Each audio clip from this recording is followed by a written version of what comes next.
Nós estamos no Livro dos Espíritos, livro 2, capítulo 10, Ocupações e Missões dos Espíritos. Esse é o penúltimo capítulo do livro 2, quando nós vamos falar então do que os Espíritos se ocupam. Todos nós desempenhamos uma tarefa, aonde quer que nós estejamos, aonde quer que façamos, o que quer que seja que façamos, encarnados, desencarnados, todos nós desempenhamos uma tarefa. As tarefas que nós desempenhamos, elas estão de acordo com a elevação de cada um. Quanto mais elevado é o espírito, maior capacidade ele tem e tarefas mais importantes ele recebe para fazer. E isso por uma razão muito simples. Não se pode dar o gerenciamento de uma empresa a uma pessoa que nem sequer saiba ler. Então nós precisamos estar cientes de que as nossas tarefas, elas têm uma relação com a nossa elevação. Não existe repouso absoluto. As pessoas acham, e é o fruto do nosso passado, de que nós vamos para o céu e lá nós vamos viver na eterna contemplação de Deus, nós vamos viver no mundo onde animais e homens vivem conjuntamente, sem nada entre eles, mas sem nada para fazer. Isso não existe. Os espíritos perfeitos, aqueles espíritos que são muito superiores, como é o caso do Jesus Cristo, aqueles espíritos tão elevados quanto ele, ou até mais elevados do que ele, eles desempenham tarefas que nós não entendemos, a gente não compreende, é incompreensível, mas eles executam sim uma tarefa das mais importantes.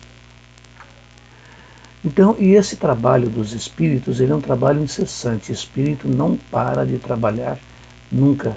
Não tem essa necessidade que nós temos de ter alguns dias de descanso.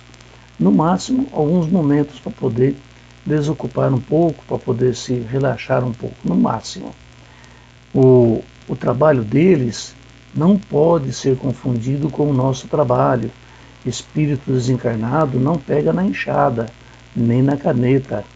Eles não estão sujeitos ao cansaço, não estão sujeitos à fadiga, como nós estamos. O cansaço e a fadiga é próprio da natureza do nosso corpo, da natureza material. Por isso nós precisamos ter dias de descanso, precisamos ter dias de descontração, precisamos nos recuperar da fadiga. E é por isso que normalmente nós temos pelo menos um dia da semana que nós não trabalhamos, que nós temos para o descanso e recuperar as nossas forças. Existem espíritos ociosos que não fazem nada? Sim, existe.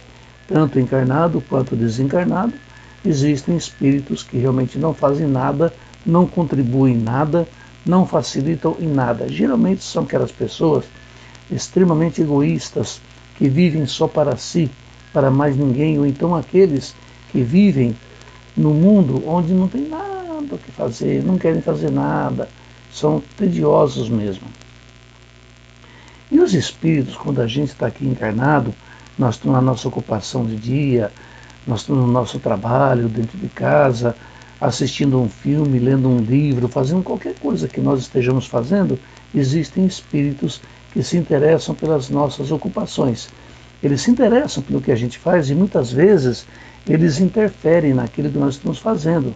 Eles tanto podem interferir para nos auxiliar, apontar uma solução melhor, uma solução mais rápida, mais fácil, como pode também interferir para nos prejudicar. E essa interferência nas nossas ocupações, esse interesse, está de acordo com o grau de adiantamento de cada um.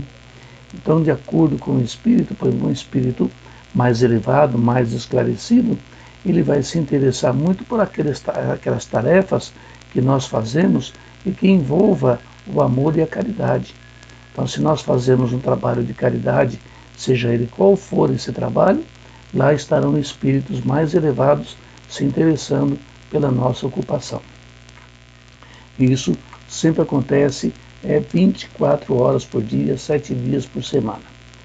O interesse de um espírito, seja ele encarnado ou desencarnado, está ligado ao interesse geral que ele tem. Um exemplo disso, para a gente poder entender, é o caso de um pintor, por exemplo.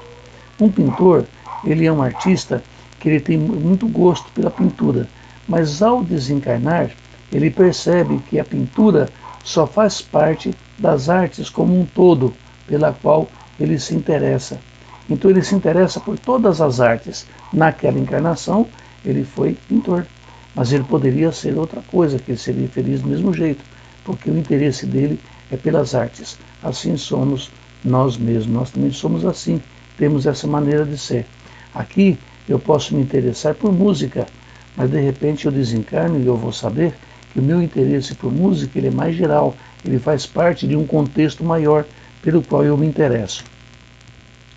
Os espíritos superiores se interessam por nós? Depende. Se nós estamos falando de espíritos superiores a nível de planeta Terra, sim, eles se interessam, mas eles veem o nosso interesse como matéria escolar.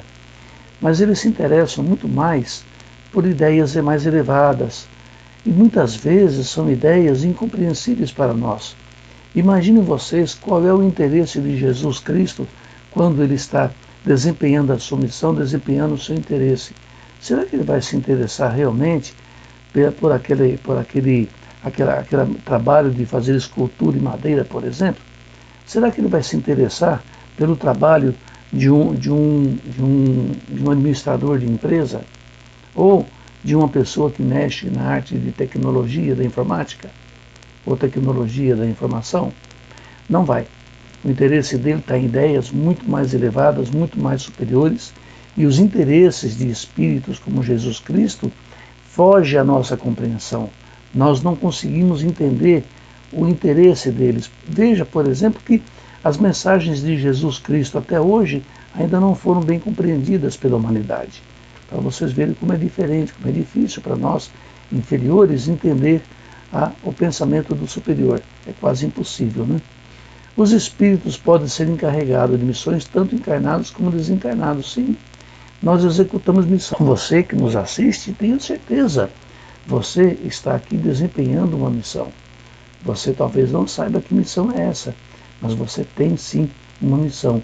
E quando nós estivermos desencarnados, continuaremos a desempenhar essa missão ou outras missões. Depende. Aliás, a nossa vida é um constante trabalho em cima dessa missão.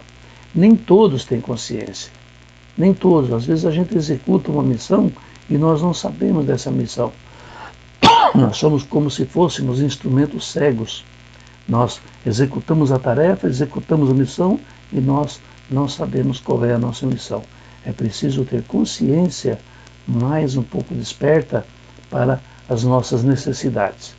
De qualquer forma, a gente precisa entender que a importância da missão ela está de acordo com a elevação do espírito. Relembrando, não se pode dar o gerenciamento de uma empresa para uma pessoa que nunca estudou. Quanto mais elevado o espírito, mais importante é a missão. Quanto menos elevado, menos importante.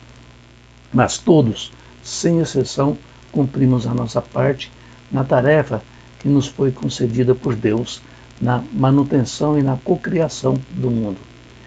A missão dos espíritos, então, ela, de uma maneira geral, consiste em ajudar os homens a avançar, melhorando suas instituições por meios morais e materiais, principalmente a missão dos espíritos superiores. A dos espíritos superiores era bem focada nisso. As instituições materiais precisam ser melhoradas assim como as morais. Ué, por que as materiais?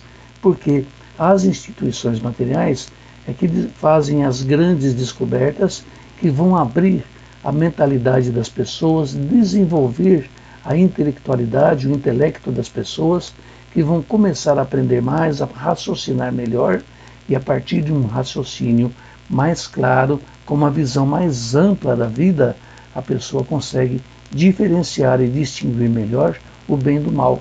E daí sim buscar a sua elevação moral. Por isso, o desenvolvimento das instituições morais, das instituições materiais, ela é importantíssima para o nosso desenvolvimento moral. Mas eles também vêm para desenvolver as instituições morais. Um exemplo clássico disso é o nosso querido Chico Xavier, que veio aqui para desenvolver essa instituição. Então não há nenhum de nós que não tem uma missão a cumprir. Não se pode confundir missões importantes com missões menos importantes, porque o homem que cultiva a terra, aquele cidadão, aquele nosso irmão, que vive no sertão, lidando com gado, lidando com os animais, tratando a terra, ele cumpre uma missão exatamente igual àquele que administra uma nação. A missão é a mesma. Então está de acordo com a evolução e a necessidade de cada um. Quanto aos inúteis, aos ociosos, nós falamos deles agora há pouco, eles não cumprem missão nenhuma. E eles sofrerão as consequências já nessa vida, já quando encarnados, pelo tédio e pelo desgosto que eles terão da vida, principalmente quando chegarem na terceira idade, que eles olharem para trás e verem que eles não fizeram nada. Aí começa o desgosto pela vida, se não começar antes. Por isso, aquele que é preguiçoso, aquele que não gosta de trabalhar, aquele que fica arrumando desculpa para tudo, não tem nada que ele não invente uma desculpa, uma justificativa para não fazer, está assumindo um futuro tenebroso. Espero que você não seja desse jeito, mas se você for assim, por favor, reflita.